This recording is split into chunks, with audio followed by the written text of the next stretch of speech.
Yes, I've been off the air. I've been off of the Facebook and LinkedIn and YouTube for the past 6 days. I've had a technical glitch. I had no internet connection. I will take responsibility for it. I'm a technophobe, but I'm in recovery. And so I'm trying to learn, and I'm learning as quickly as I can. And sometimes I fall, sometimes I skin my knees, but enough of the excuses. I'm glad you're here, and I'm glad you're back. This is Hump Day. This is a day we look forward to every week when we get to that point where we can just make it over the hump. And you and I will make it over the hump today. Matter of fact, I promise you, we'll make it over together. So, welcome. Welcome to the 10 Commandments of Leadership. I'm your host, Tim Alston. I'm a leadership strategist. I'm a four-time Amazon best-selling author, and I'm also a recovering egoholic. Now, I asked the question in the teaser, and some of you may not have seen, so I'll ask the question again. The question is, what if I told you that ego, not addiction, not ambition, but ego is the real thing that's keeping some of us in chains? Well, this Wednesday, and this Wednesday's episode of the 10 Commandments of Leadership, I share how a Black history lecture on the Great Migration opened my eyes to a deeper migration happening inside of me and perhaps inside of you.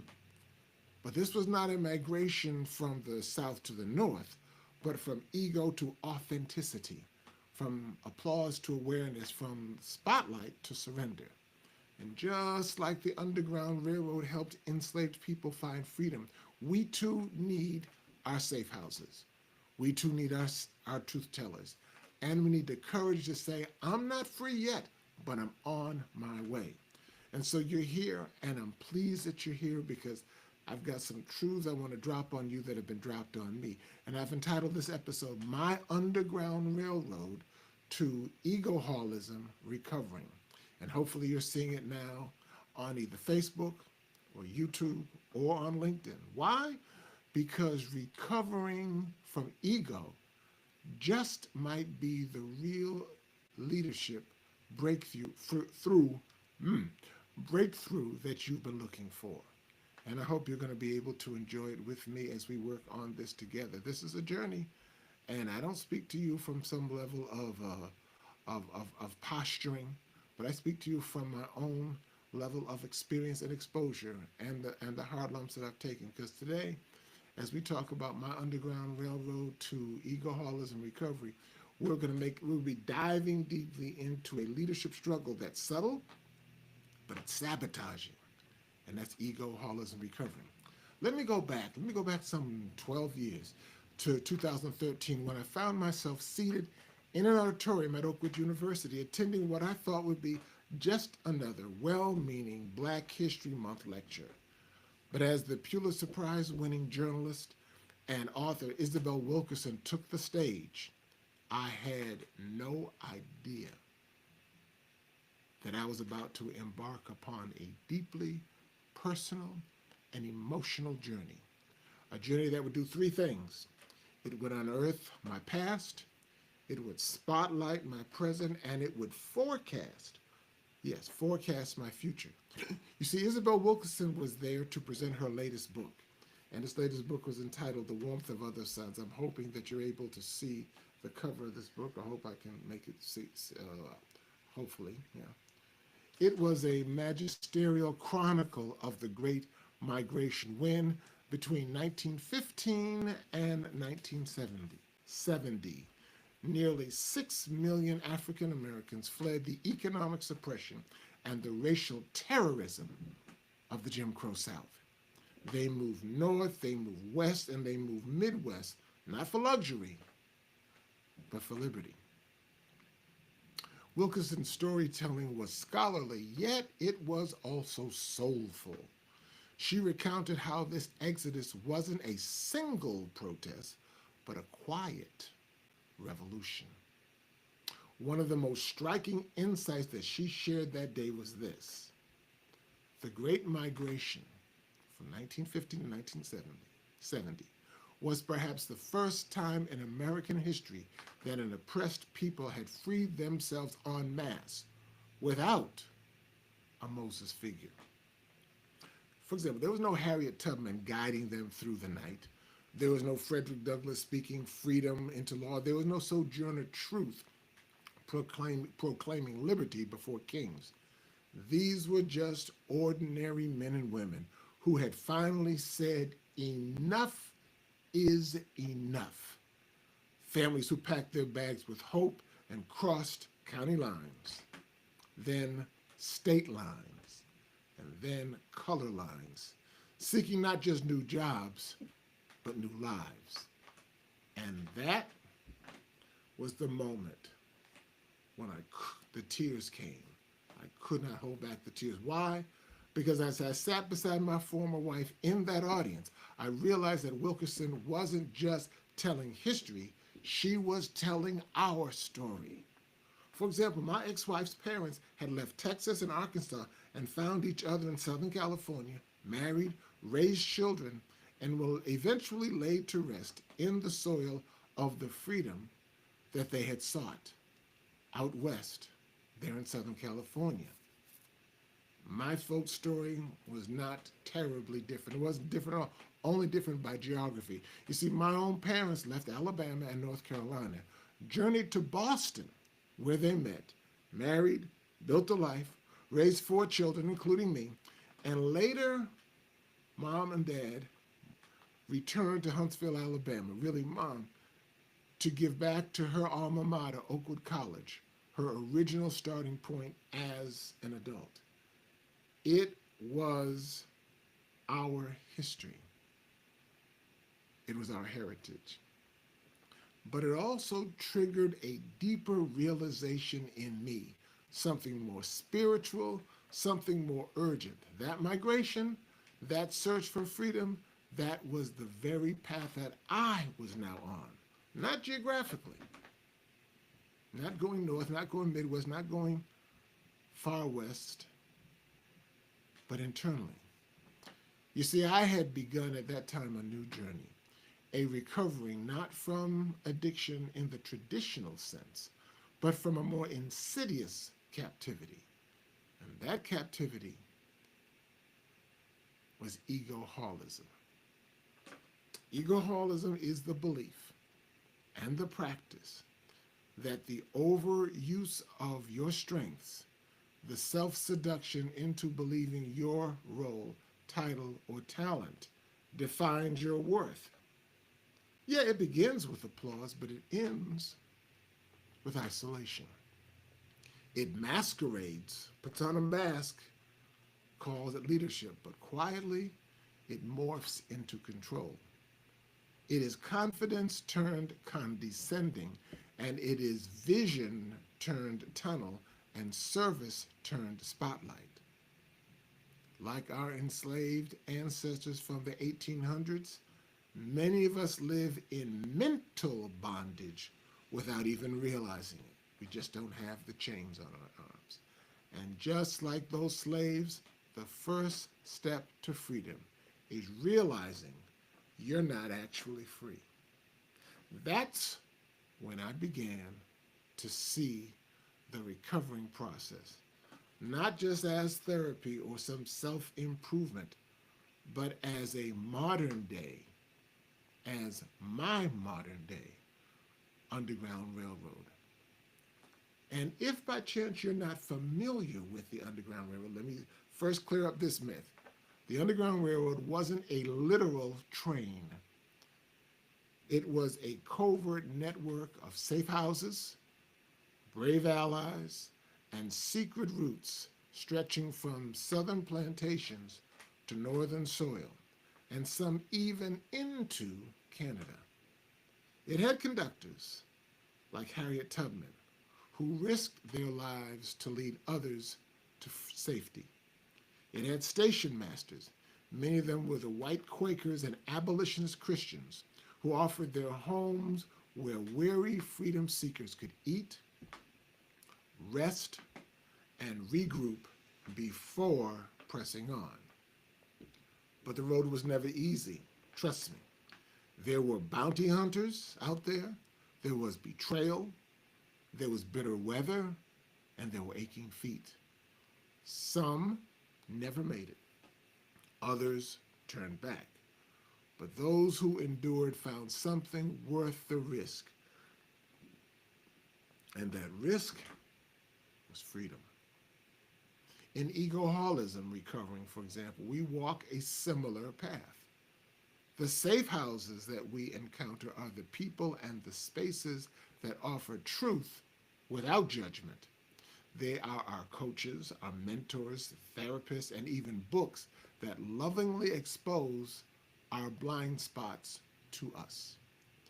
The secret routes along the Underground Railroad are the disciplines we practice in private. That's the journaling, that's the prayer, that's the reflective silence, and also the confessions that we make.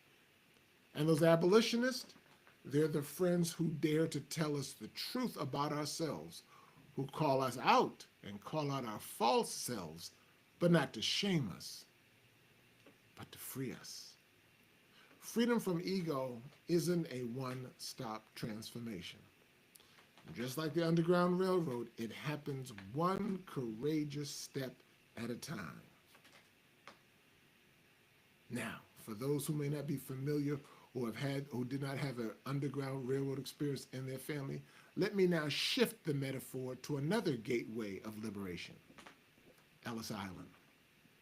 Ellis Island is the threshold of freedom for millions of immigrants arriving in this country during the late 19th and early 20th centuries. Picture this. These were weary travelers from across Europe, the Caribbean, and Africa. That's right, the Caribbean and Africa, not just Eastern Europe. They were crowded on boats for weeks. Finally got to see that Statue of Liberty rising from the mist like a divine promise. They arrived at Ellis Island. They went through medical checks, legal interviews, and finally stepped onto American soil. Now, they were not yet citizens. Not yet. They were not yet settled, but they crossed over. They were no longer where they came from. You see, Ellis Island was not the destination. It was that in-between. It was the proof that the past did not have to own the future. In egoholism recovery, we pass through our own emotional and spiritual Ellis Islands too. Moments when we realize I'm no longer who I used to be, even if I don't know who I'm becoming. Let me say that again. I'm no longer who I used to be, even though I don't yet know who I'm becoming. You and I may still carry those wounds.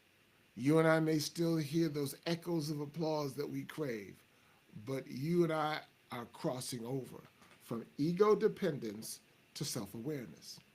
And that is the sacred place on which to stand.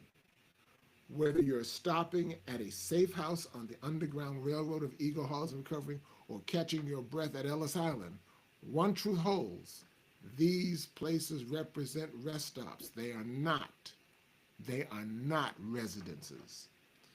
In egoholism recovering, early victories can tempt us to settle. Ooh, listen to this. In egoholism recovering, early victories can tempt us to settle. We begin to think, I've arrived. But freedom is a practice, not a finish line. Freedom is a practice, not a finish line. Harriet Tubman didn't just escape. She returned time and time again to bring others with her. The journey for her never ended, and neither should yours and neither should mine. You see, self-awareness is just the first step. Self-inquiry then follows. Then comes self-correction, self-awareness, self-inquiry, then self-correction. And ultimately, we aim for self-surrender, where we lead, live, and love, not for applause, but for a place of quiet authenticity. So here's the truth. And I'm speaking this in love, not by what I think, but what I know intimately. Your ego isn't your enemy. But when it becomes your master, it becomes your enslaver. Let me say that again. Your ego is not your enemy, but when it becomes your master, it becomes your enslaver, and that's where the slavery begins all over again. Recovering is not a destination, it's a journey. It's a spiritual migration. And like every true journey to freedom, you won't have to walk it alone. You will find safe houses. You will find truth tellers. And if you're willing, you'll find that what Harriet Tubman said, you'll find out what she said about physical slavery and how it applies just as powerfully to ego slavery. Quote, this is what she said: the moment the slave realizes that he will no longer be a slave, his fetters or his chains fall. Freedom and slavery are mental states. So today I ask you, in closing, but I'm asking you not as a preacher, but as a fellow traveler, are you now ready to board your own underground railroad? Think about it. Let me hear from you. Thanks for tuning in to the 10 Commandments of Leadership. If this message has struck a nerve, then good. That's because recovering egoholics like me, this is what we need. Because egoholism, that addiction to our own sense of self, is not just a personality quirk, it's a leadership liability. And if you're ready to go deeper, visit me at timalston.com. And I want you soon to check out my EMC squared. It is my egoholism measurement calculator for correction. It's a first of its kind tool to help leaders quantify the real cost of unmanaged egos. So keep watching my website at timalston.com. And remember, I'm not speaking to you from some podium of perfection. Not me. I'm broadcasting live from my recovering room. Until next time, stay humble, stay honest, and keep recovering. One decision, one safe house at a time. Thank you for listening. Thank you for watching. And if what I've said has any meaning to you, if it has informed you, if it has encouraged you, if it has enlightened you, if it has inspired you, then share with a friend. Let me hear from you directly. You can email me directly at info@timalston.com. Like, share, and subscribe. And I leave you with the words of the American Episcopal clergyman and author, Philip Brooks. Don't ask for an easier life. Ask to be a stronger person. Don't ask for task equal to your power. No, ask for power equal to your task. And then when that work is completed, that work will not be the miracle. You will be the miracle. Thank you for tuning in. Look to see you tomorrow. The 10 Commandments of Leadership is a daily, weekday podcast on Facebook, LinkedIn, and on YouTube. Share with me your thoughts and sentiments, and I'll see you on tomorrow. Take care. God bless. Keep recovering, one step at a time.